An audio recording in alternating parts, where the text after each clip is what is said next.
وهلا والله بالأبطال. كيفكن؟ شو أخباركن؟ إن شاء الله تكونوا بألف خير يا رب. اليوم عنا فيديو كتير حلو يلي هو كيف تظبط زر الحركة أو الجويستيك. طبعا قبل ما نبلش بالفيديو حبيت أذكركم إنه أنا عامل مسابقة للمتابعين على رويال باس. كل اللي عليك تسويه إنك تشاهد فيديو للآخر وتعليق حلو مثلك مع اشتراك بالقناة. الفيديو السابق ربحت واحد عشوائي، وإن شاء الله بهذا الفيديو كمان بدي ربح واحد أو اثنين. لشوف شو بحسن عليه أنا. ان شاء الله. خلوكم مع الفيديو وان شاء الله تستفيدوا منه. ليتس جو.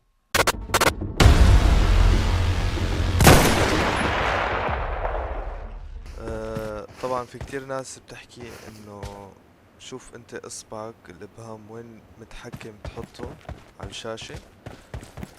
بتحط عنده زر الجويستيك، وعلى حسب حجم اصبعك بتكبر زر الحركة.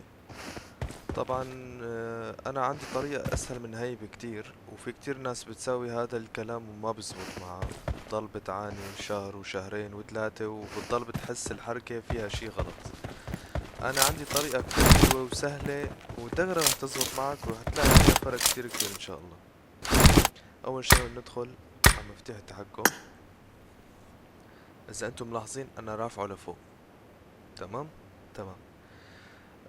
اول شغلة انتم بتسووها واهم شغلة انك تصغروا لل50. زر الحركة بتحطه 50، في ناس بتقلك 80 وعلى حسب حجم اصبعك ومدري شو. معلم خليك 50 واسمع مني. خليه على ال50 وانساها. عرفت؟ حطيناها 50 ورفعناها لفوق، يعني نخليه هذا اخر شي فوق، اعلى شي. ليش يا شباب؟ انا بقولكن ليش. لانه لما يكون تحت، خاصة بهالتحديثات الجديدة، صار عم يقلش اللاعب. يعني احيانا بدك مثلا اول ما تنزل من المظلة بدك تاخد يمين، ما بياخد معك، ما بيتحرك. بتكون انت اخد يمين ما بيتحرك اللاعب، ترجع بتعمل مرة تانية لحتى يتحرك. او في ناس مثلا بتفتل باللاعب، بدها تمشي باللاعب، بتفتل الشاشة هيك. فهي الشغلات بتنتهي لما ترفعه لفوق. بتحطه فوق زر الجويستيك، بتريح راسك من هاي الشغلة. الشغلة التانية كيف بدك تبلش فيها، انك انت لما ترفعه لفوق خليه مثلا اول شي خليه لهون مثلا على اليسار. تمام. فيك تحط مثلا هيك. تمام. وتبلش تجرب. حطينا حفظ. تمام. تبلش تجرب. انا هو محطوط كتير يسار، الحركة حاسة لا فيها شي غلط.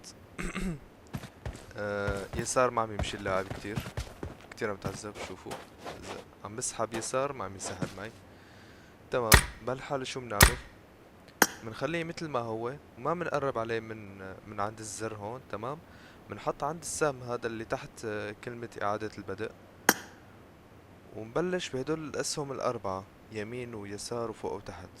فوق وتحت بنلغيهم، ما بدنا نقرب عليهم. يمين ويسار. تمام. هلا نحن شفنا انه لسه بده ياخد شوي على اليمين، لازم بدنا نقرب شوي على اليمين. نحط مثلا 4 مرات، مثلا 1 2 3 4، وبنجرب. حطينا حفظ ورجعنا.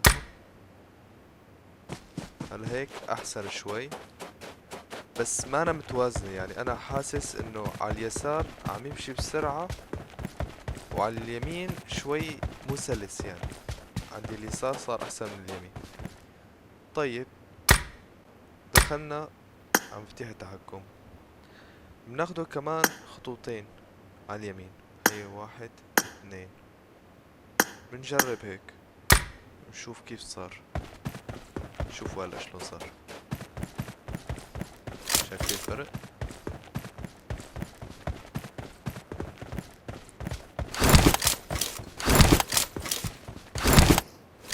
فكرة هيك انت انحلت مشكلتك. بس ما بدها شي اسهل منها ما في، وابسط منها ما في. طبعا انا متعود عليه بطريقة تانية وبمكان تاني، بس احكي لكم شغلة تانية مشان ما انتوا تضلوا تخربطوا في المكان و... وكل مرة ترجعوا تعيدوا وتكرروا مرة ورا مرة. تمام. هلا انت حفظت المكان وعجبك هذا المكان وكتير يعني لقيته منيح وتعودت عليه. تمام. لنعلي الشفافية لحتى يبين عليكم. طيب هلا انت شو بتساوي مشان تحفظ المكان تبع جويستيك اول شغله انت رفعته للاخير لفوق، صح صح. طيب هلا انت آه بدك تاخده على اليسار، من عند الكبسات هدول الاسهم، تاخده على اليسار وتعد كم مرة كبست على كبسة اليسار هاي. تمام. يعني هلا هو هون، شوفوا كيف رح سويها انا. واحد، اثنين، ثلاثة، أربعة، خمسة، ستة، سبعة، ثمانية، تسعة، عشرة، 11، 12، 13، 14، 15. هاي هي بس. يعني 15 يمين بيرجع لمكانه. تمام. بحيث مثلا انت خربطت مكانه تعرف ترجعه دغري. كيف؟ بتحطه هون بالزاوية فوق وبتاخده 15 يمين. ها، واحد، اثنين، ثلاثة، أربعة، خمسة، ستة، سبعة، ثمانية، تسعة، 10، 11، 12، 13، 14، 15. هيك ما تنسوه أبدا مكانه وين، وما تخربطوا. ولو انتقلتوا على جهاز تاني صرتوا تعرفوا كيف تحطوا زر الحركة بالمكان المناسب، وأسهل منه ما في. كتير سهلة وبسيطة. في ناس بتقعد شهرين وثلاثة وأربعة، وفي ناس بتلعب سنة صار لها وبتقلي إنه زر الحركة مو ظابط لهلا وما عم يزبط معنا.